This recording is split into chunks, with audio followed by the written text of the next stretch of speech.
Hello everyone and welcome back to another AFK journey video. In this video we're on the VN server where a new Primal Lord has arrived. Marshtoad is now out and yet again Baelran is absolutely dominating another Primal Lord. It is crazy how Baelran always seems to find himself in the overall best team for these Primal Lords. We'll explain exactly the reasoning for that, but the top team right now is a Baelran and Contess combo team. As you guys can see here, my viewer has hit almost 2.4 billion damage, even at the lower resonating level compared to other players, and easily securing himself a top 20 positioning.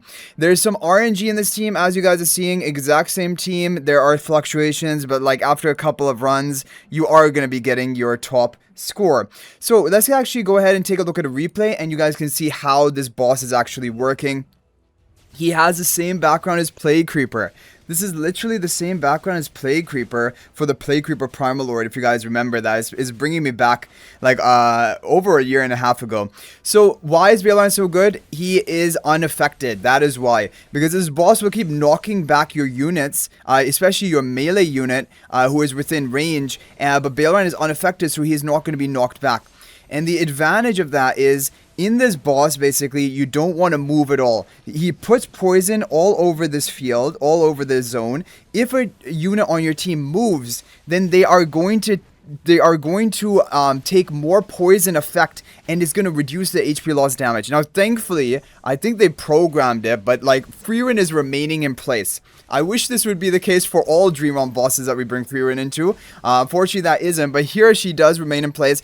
Any hero which moves around in the battle is going to take not only more damage, but also they're going to deal heavily reduced damage. And that's why you need heroes, units, which are just going to stay in one place alone. So yeah, it's great that Freerin is remaining in place here. And yeah, there's no movement, and that's important because the boss punishes you for moving, and that is why that's really essential. So Baelran really is dominating here. Also, it's like even Galahad is out, Baelran is out. It's basically like almost a bridge between pre-endless and endless bosses, especially when we're gonna get to the higher level, which is the level 600 cap for the phase, and then you are. And that is why there are more HP loss damages on this team, like Galahad, like Baelran. They also deal decent damage even pre-endless, but like really it's that HP loss damage that you're also using them for. But Galahad is always useful by buffing and improving the duration of your artifact, and Breakthrough Spell is the artifact of choice. So you're going to see here, Freerin's doing the most of the work, but then towards the end, some HP loss damage coming out from Baelran, Smokey, Contess, and even Galahad. And that is the current top team. Now I want to take a look at the replay where he didn't get the good RNG, and I want to see what happened. Was this something to do with Freerin? Did the hero somehow move? We're just watching 4 times speed. We're not going to watch it in the same speed again. Wait, did he get knocked back? I think he might have gotten knocked back in this run. Let's see this again. What is happening here? He got knocked back. Baelran got knocked back before he ascended. That is the key. And when you get knocked back, it heavily punishes your damage. That is a whole skill kit behind this boss. We'll go over the skills, but first I want to show you some different team variations. So we have a Gunner team, which is very consistent.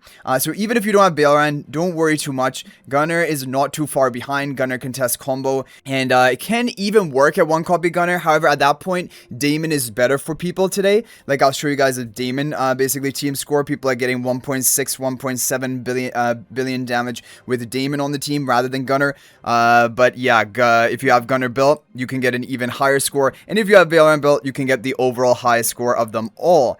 So that's basically giving you a bunch of different options. So hopefully you guys are building up your Contest or even have our Mythic Plus or above by now, because that probably is going to be pretty important for the ranking in this boss.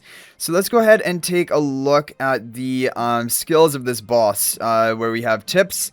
Okay, so the ultimate spreads venom across the battlefield, and every tile is coated with poison until an enemy steps on it. Then the enemy will become poisoned for 8 seconds. While poisoned, they take damage, which isn't as important, but they also inflict less HP loss damage by 10%, causing their damage to be heavily reduced. If a poison enemy is poisoned again, they suffer poison overload, further reducing the HP loss they inflict by 80%. So then it becomes basically, if you get poisoned twice, like by touching one tile you get poisoned. If you touch another tile, like basically walking around, and this is why heroes need to remain stationary, then you are going to get poisoned again. and you are going to have heavily reduced HP loss damage. At that point, you're basically not going to do anything. And it reduces the haste by 100, basically making them completely useless. And that is why your heroes need to remain stationary on one tile. That is absolutely essential for this boss fight. Saying the duration poison by 10 seconds.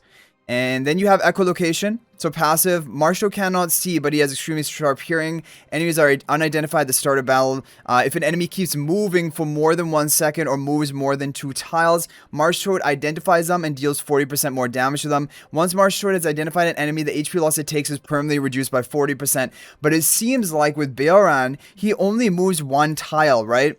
He only moves 1 tile to walk up 1 time, right? Boom, that's enough, that's fine. As long as he doesn't get knocked back, that's the RNG. When he gets knocked back, he has to move another tile to walk back up, and then it's game over at that point. Basically, heavily reducing your damage dealt. You only have 1 tile of movement basically possible. If you move more than 2 tiles, it's game over because you're gonna have this massive HP loss. Damage reduction inflicted on your whole team. Basically, the boss will be heavily guarded up, right?